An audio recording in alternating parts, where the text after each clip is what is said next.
পড়ছিলাম বেলতুলি, কলমে লাবিবা ওয়াহিদ, পর্ব সংখ্যা ১৯। আপনি বড়ই নির্দয় নিবিড় ভাই। কিভাবে যে রত্ন আপু আপনার জীবন সঙ্গিনী হবে। বুসটার সামনে থেকে ডাকলো, কিরে মৌন, আয়। মৌন শেষবার নিবিড়ের যাওয়ার পানে চেয়ে বলল, আসছি। মৌনুর সেজ মামার নাম ইয়াসিন, ইয়াসিন শেখ। ইয়ামিনের বড়জনই হচ্ছে উনি। স্বভাবে কাজকর্মে বড্ড তরতরে স্বভাবের। আলস্য তাকে সহজে ছুঁতে পারে না। কথা বলতে কিংবা নড়াচড়ায় সে বেশ সতেজ। বরাবরই প্রচণ্ড শারীরিক চর্চা, A+ প্রাপ্ত মধ্যবয়সী মানুষ। যাকেই দেখবেন তাকেই জ্ঞান দেওয়া শুরু করবেন। এই তো বাড়ি এসে যখন রিমঝিমকে দেখলেন, তাকে দেখেই কপালে ভাঁজ ফেলে খুব চিন্তিত সুরে বললেন, কি ব্যাপার? চেহারার এই হাল কেন? চোখের নিচে কালি মেখেছিস?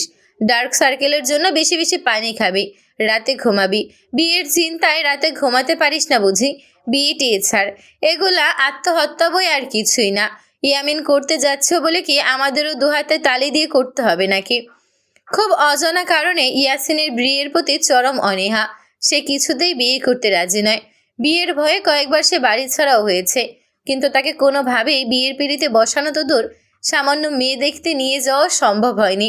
মেয়ে যদি নাই দেখে, সে বুঝবে কিভাবে কোনো মেয়ে তার জন্য ঠিক নাকি বেঠিক? ইয়াসিনের পথেই হাঁটছিলেন ইয়ামিন, কিন্তু কেন যেন তিনি ইয়াসিনকে টপকাতে পারেনি। তাকে ধরে বেঁধে মেয়ে দেখতে নিয়ে যাওয়া হলো।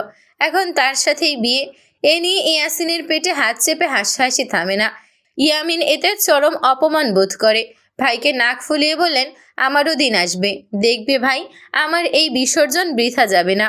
ইয়াসিন তখন আরও হেসে বলেছিল, বিসর্জন দেওয়ার পর মুখ আর মুখ থাকবে না, তখন বউয়ের আঁচলে ঢুকেই জীবন কাটাবি।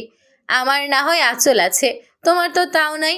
পরে আবার আফসোস করে বলো না, ছোট ভাইয়ের বউ আছে কিন্তু তোমার নেই। ইয়ামিনের কটাক্ষতে ইয়াসিনের নড়চড় হয়েছিল বলে মনে হয় না। মনও ফ্রেশ হয়ে বুসরার সাথে নিচে নামছে। তাকে বেশ আনমনা দেখাচ্ছে। বুসরা তা লক্ষ্য না করেই বলল, নেবি সাহেব সত্যিই তোদের প্রতিবেশী? এমন সুন্দর প্রতিবেশী কি ঢাকাতেই পাওয়া যায়? আমাদের প্রতিবেশী তো আমি বাচ্চার আঙ্কেল ছাড়া কিছুই দেখি না। বুসরার কথার সুর বুঝে মৌনুর খুব একটা অসুবিধা হলো না। তবু মৌন প্রশ্ন করল, কি বলতে চাচ্ছ আপা? নেবি সাহেবকে দেখে তো আনমেরিড লাগলো। কি বলিস? কিছু মিছু হতে পারে? মৌন চমকালো না, গাছাড়া ভাব নিয়ে এক শব্দে বলল, অ্যাঙ্গেজড। বুসরার মনে হলো এক লহমায় তার বুকে ছেদ করেছে কেউ। তাকে বেশ হতাশ দেখালো। মৌন ভাবলো, যেদিন কামরুল তাদের বাড়ি নিবিড়ের এঙ্গেজমেন্টের মিষ্টি নিয়ে আসলো, সেদিনও কি মৌনর চেহারার দশা এমন হয়েছিল? কামরুলও কি তার ভাঙা মুখটা দেখেছিল? মৌনর সম্মতি ফিরল। নিজের মাথার কিছু চুল আড়ালে টেনে নিয়ে আপন মনে নিজেকে ধমকালো। সে এমন অদ্ভুত আচরণ কেন করছে? ইয়াসিন মামার ঘরের সামনে এসে ওরা থামলো। ইয়াসিন মামা ঘরে নেই। কাজের লোক থেকে খোঁজ নিয়ে মৌনর আবার খুঁড়িয়ে খুঁড়িয়ে উঠোনে যাওয়া লাগলো। ইয়াসিনকে দেখেই সে স্বাভাবিক হাঁটার চেষ্টা করলো। ইয়াসিনের সাথে আপাতত আর কেউ নেই। ইয়াসিন মৌনর দিকে তাকাতেই সে আমতা আমতা করে সালাম দিল।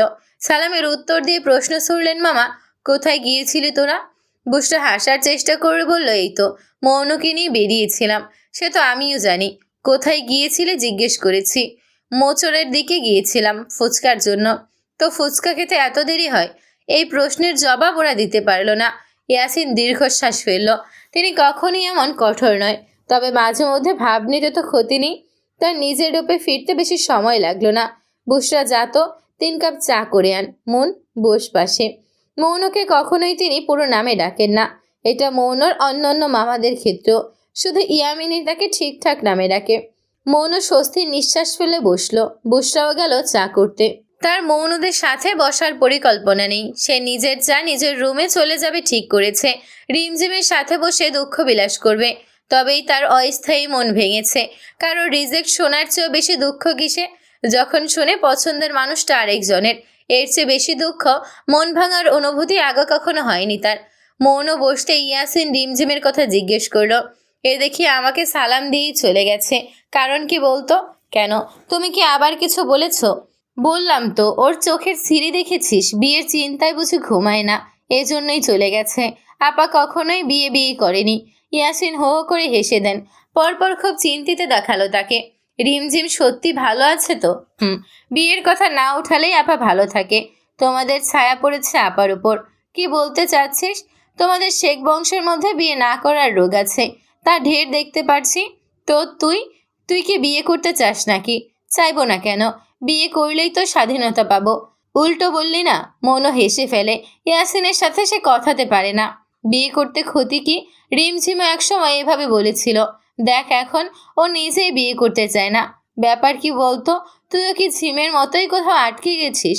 মৌন আচমকা চুপসে গেল। সে কি নিজের অজান্তেই ধরা খেলো? মৌন প্রখর আত্মবিশ্বাসের সাথে অসম্মতি জানালো। ইয়াসিনও মৌনকে আর ঘাঁটলেন না। তিনি কপালে আঙুল বিচরণ চালিয়ে বললেন, আসলেই রে মন, মেয়েটার পরিণতি এমন কেন হয়ে গেল? আমাদের বড় মেয়ে রিমঝিম, কত স্বপ্ন ছিল ওর চোখে, সব একটা দিনের মধ্যে বদলে গেল। মৌন শূন্য চোখে আধারে নিমজ্জিত আকাশপানে তাকালো। ইয়াসিনের গলার সুর এখনো হতাশায় ভরপুর। তবে মৌন আপাতত বিষণ্ণতায় ডুবতে চাইল না। সে দ্রুত প্রসঙ্গ বদলালো। তোমার ছোট ভাইয়ের বিয়ে, তুমি এখানে বসে দুঃখের আলাপ করছো? কোথায় ডেকোরেশন দেখবে, বাজার দেখবে, বাবুর্চি সামলাবে তা না, বোরহানি হবে তো? ইয়াসিন কুটিল হেসে বলল, নিশ্চয়ই। ছোট ভাইয়ের বিসর্জন আর বোরহানি হবে না তা কি করে হয়? মৌন আবারও হাসলো। ইয়াসিন এতক্ষণে মৌনর চিকন অবস্থা খেয়াল করলো। এই কিরে, শরীরের এই অবস্থা কেন? আপা তোকে খেতে দেয় না? ঠিক এই সময় ভেতর থেকে এসার চিৎকার ভেসে আসলো। সে সবাইকে বলে বেড়াচ্ছে, আম্মু আব্বু কোথায় তোমরা? মৌন আপা ল্যাংড়ার মতো হাঁটছে। নির্ঘাত আপা কিছু ঘটিয়ে এসেছে। তাকে আমার মতো পেটাচ্ছ না কেন? ফজরের কিছুক্ষণ পরপরই কামরুলের কল এলো নিবিড়ের মোবাইলে। নিবিড় তখন তার ইউনিফর্ম পরে ভাজি করছে। খেয়ে দিয়ে বেরোবে সে ট্রেনিংয়ের জন্য। নিবিড় ফোনের দিকে এক পলক চেয়ে রিসিভ করলো। ওপাশ থেকে লম্বা সালাম ভেসে আসে। নিবিড় সালামের উত্তর গম্ভীর সুরেই দিল, জানতাম আপনি জায়গায় আছেন। আপনার তো আমি এহানিও রোজ দেখতাম ফজরের সময় উঠে যাইতে। কি বলবে বলো? নিবিড়ের কাটকাট গলা।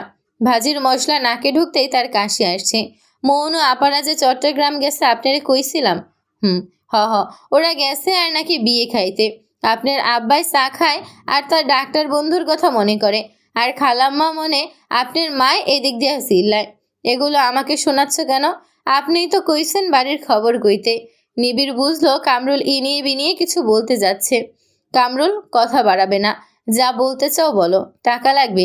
কামরুল জিভ কেটে বলল, ছিসি কি কন? আপনার লগে কি আমার টাকার সম্পর্ক? রত্ন আপা আপনার নামে চিঠি লিখে দিছে আমারে। কি করবো এটারে বুঝতে পারতেছি না। ধরতে পারিনি তো তুমি মোবাইল চুরি করেছো? একদম না।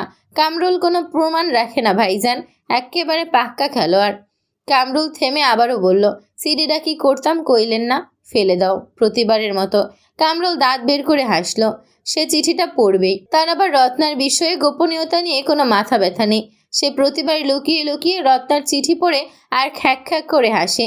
যে মহাদয় তাকে পাত্তাই দেয় না, তাকে এমন প্রেমের বলি ছাড়া কামরুলের জন্য অত্যন্ত হাস্যকর। নিবিড় আবার বলল, মৌনর সাথে আমার দেখা হয়েছে, তাই বিচলিত হবার কারণ নেই।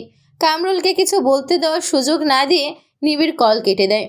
9টা নাগাদ রিমঝিমের মোবাইলে নিবিড়ের কল আসে। মৌন তখন রিমঝিমের পাশে ঘুমাচ্ছে। রিমঝিম তখন ফুরফুরে মনে জানালা দিয়ে বাইরেটা দেখছিল ধোয়া ওঠা চায়ের সাথে। নিবিড়ের অনাকাঙ্ক্ষিত কল দেখে রিমঝিম বেশ চমকালো। চা ভুলে দ্রুত কল রিসিভ করে বলে, নিবিড় ভাইয়া? মৌন আছে। জিজি পাশেই, দিচ্ছি দাঁড়ান।